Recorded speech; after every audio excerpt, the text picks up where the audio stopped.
No map shows the village of Black Hollow. That's the first thing you need to understand. I don't mean it's hard to find. I mean it does not exist, not on Google Maps, not on old government records, not even in the stories locals tell out loud. Yet somehow, we ended up there. And once you enter Black Hollow, the village doesn't let go easily. It started as a road trip. Just 4 of us, me, Ryan, Melissa, and Jake. Driving through the Midwest, late at night. We were heading from Missouri to Arkansas, trying to beat a storm that kept crawling behind us like a living thing. The GPS suddenly glitched. The screen froze, then rerouted us onto a narrow road with no name. Jake laughed. Relax, man. Shortcuts save lives. That road felt wrong immediately. The trees leaned inward, their branches clawing at the sky like crooked fingers. No animals, no insects. Even the wind seemed to hold its breath. After 20 minutes, we saw a wooden sign half buried in weeds. Welcome to Black Hollow. The letters looked carved, not painted, like someone had dug them in with a knife. Melissa whispered, "I don't like this." None of us answered. The village appeared suddenly, as if the forest had swallowed everything except a small pocket of land. Old houses lined a dirt road. No streetlights, no cars, no sound, but there were people. They stood outside their homes, perfectly still. Men, women, children, watching us. Their eyes reflected our headlights like animals caught in the dark. I slowed the car. "Guys, why aren't they moving?" Ryan tried to joke. Maybe they're Amish or something. Nobody laughed. One old man stepped forward. His face was deeply lined, his smile too wide. "You shouldn't be here," he said calmly. His voice carried no accent, no emotion, just certainty. Jake rolled down the window. "We're lost, just passing through." The old man tilted his head.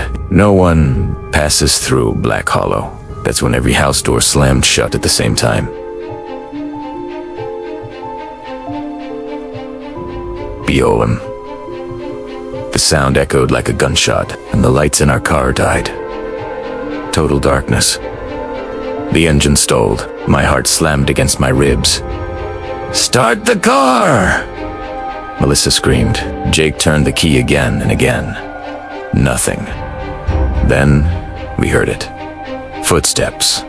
Slow. Heavy. Surrounding the car. Ryan whispered, "They're outside." Something tapped on my window. Not a knock.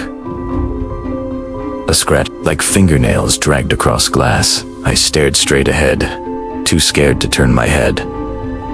My breath fogged the windshield. Then a shape leaned down in front of the car. A woman. Her face was wrong. Her eyes were completely black. No whites, no pupils. She smiled, and her mouth opened wider than humanly possible. "You came back," she said. "I've never been here," I whispered without realizing it. She tilted her head. "You always say that." The engine roared back to life suddenly. Jake didn't hesitate. He slammed the gas. The car shot forward, tearing through the dirt road as figures emerged from the shadows. They didn't chase us. They watched, as if they knew something we didn't. The road twisted unnaturally, looping and bending. The forest grew thicker, the sky darker. After what felt like hours, we burst onto a highway. Streetlights, traffic, civilization. We didn't speak for 10 minutes. Finally, Ryan laughed shakily. That was messed up. But my stomach dropped because my phone buzzed. A notification. Location saved. Black Hollow. I opened Google Maps. Nothing. But my gallery app opened by itself. There was a photo, a picture of our car, parked in the village, surrounded by people, standing still, watching. The timestamp read 12 years ago. We never talked about Black Hollow again. Life went on. Years passed. Ryan moved away. Melissa stopped answering texts. Jake disappeared. Then last night, I woke up to the sound of footsteps outside my bedroom door. Slow, heavy, stopping right outside. My phone lit up. A message from an unknown number. You shouldn't have left. Another message followed. The village is empty now. Then the final one. It needs you back. I'm writing this because the trees outside my window are closer than they were yesterday. And there's a wooden sign at the end of my street now. It wasn't there before. It says, "Welcome to Black Hollow." I didn't sleep after the messages. Every time I closed my eyes, I heard breathing slow, patient, like something was standing inches from my face, waiting for me to notice. When morning finally came, I convinced myself it was stress. Trauma. The brain does weird things when it remembers fear. That lie lasted exactly 12 seconds. I opened my front door. The trees across the street were closer. Not by imagination, by distance. The old oak that used to stand near the sidewalk was now only a few feet from my porch. Its bark was dark, cracked, almost burned. Something was carved into it. Names. Dozens of them. I didn't recognize most, but one made my chest tighten. Ryan Hart, 2011. I stepped back, heart racing. That was the year we escaped Black Hollow. I called Ryan. Straight to voicemail. I called Melissa. Disconnected. Then Jake. The number no longer existed. My phone buzzed. Unknown number it again. You remember now. I threw the phone across the room. That's when I noticed the dirt on my shoes. Wet, dark, fresh. I hadn't gone outside. I drove. I didn't know where I was going, but the road knew. Turns came naturally, like muscle memory I didn't remember earning. The sky grew gray. The air thickened. Traffic thinned until I was alone. The radio crackled to life, not music. Whispers. Dozens of overlapping voices, all murmuring the same phrase. Come home. I shut it off. The sign appeared an hour later. Welcome back to Black Hollow. The word back was new. The village looked abandoned, but not empty. Houses sagged like rotting teeth. Windows were boarded up from the inside. The dirt road was littered with personal items. Shoes, watches, children's toys, like people had simply vanished mid-step. I parked where we had stopped 12 years ago. The silence was worse than before. Then I heard crying. A child. I followed the sound to a small house at the edge of the village. The door was open. Inside, a little girl sat on the floor, hugging her knees, so looked up. Her eyes were normal, human. Are you lost? She asked. My voice shook. Yeah. Are you alone? She nodded. They all left, but they're not gone. The lights flickered. I felt something behind me. A presence. Heavy. Breathing. I didn't turn around. What do you mean? I asked the girl. She smiled sadly. Black Hollow keeps what it loves. The walls began to bleed. Not gush seep. Dark red lines dripping down like tears. The air grew cold. I backed toward the door. The girl stood. Her neck twisted unnaturally as she looked past me. They're here, she whispered. Hands grabbed my shoulders. I screamed and spun around. Ryan stood in front of me, but not the Ryan I knew. His skin was gray, stretched too tight over his face. His eyes were cloudy, like fogged glass. You left us, he said softly. Behind him, Melissa stepped out of the shadows. Her jaw hung slightly open, broken, her neck bent at a wrong angle. We couldn't, she whispered. The village wouldn't let us. My legs gave out. I saw you leave, I cried. We all left. Ryan knelt in front of me. No, you did. My stomach dropped. Jake appeared last, or what was left of him. His chest was caved in. His mouth moved, but his voice came from somewhere else. Somewhere deeper. You drove away, he said. The village needed 4. It only got 3. The house groaned. The girl vanished. The walls peeled away like skin. We were standing in the center of the village now. Every villager surrounded us, eyes black, bodies wrong, smiling too wide. The old man stepped forward. Balance must be restored. They showed me the truth, not with words, with memories. I saw not a near miss, a real one. Rain, speed, headlights. Our car flipped. Metal screamed. I crawled out. They didn't. I ran. I never looked back. Black Hollow found the bodies, and Black Hollow never wastes the dead. You lived, the old man said. They stayed. Ryan's hand tightened on my arm. It hurts, he whispered. Every day. Melissa sobbed.